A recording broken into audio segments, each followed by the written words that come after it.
Ésaïe 53, le verset 11.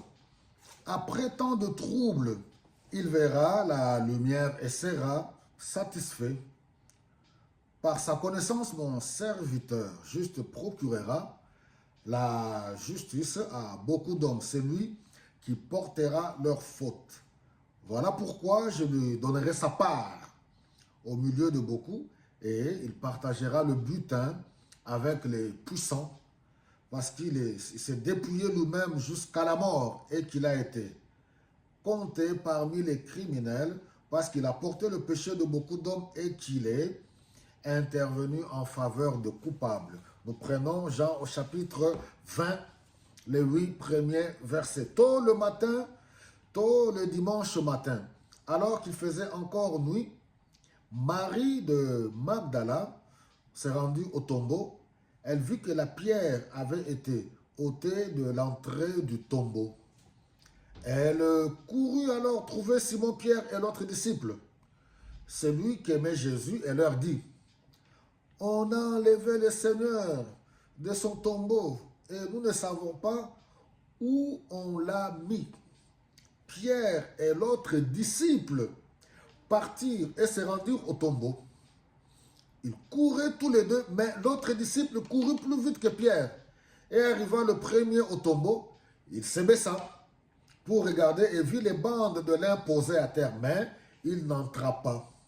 Simon-Pierre, qui le suivait, arriva à son tour et entra dans le tombeau. Il vit les bandes de lin posées à terre et aussi le linge qui avait recouvert la tête de Jésus.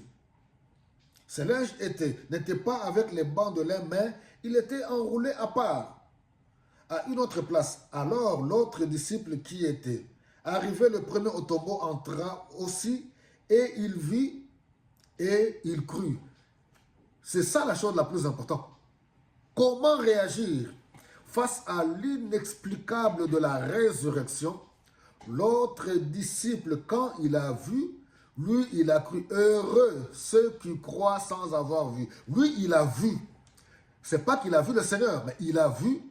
Il se peut qu'il s'est rappelé de toutes les belles paroles que le Seigneur leur dirait que je souffrirai et qu'on me livrerai par les chefs religieux et 3 jours après, je reviendrai à la vie.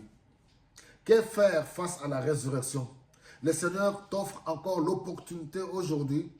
Le message de la croix, le message que nous prêchons, comme dit Paul, on l'a vu ça hier, qui est dans 1 Corinthiens, au chapitre 1er, Paul dit que nous prêchons Christ crucifié, mais il n'est pas resté à la croix, il est ressuscité. C'est par la crucifixion et la résurrection de Jésus-Christ que nous avons accès à la vie éternelle. C'est par la foi en Jésus-Christ que Dieu a décidé de sauver les élus, ceux qu'il avait bien prédestinés avant la fondation du monde, pour confondre les grands et les sages de ce monde.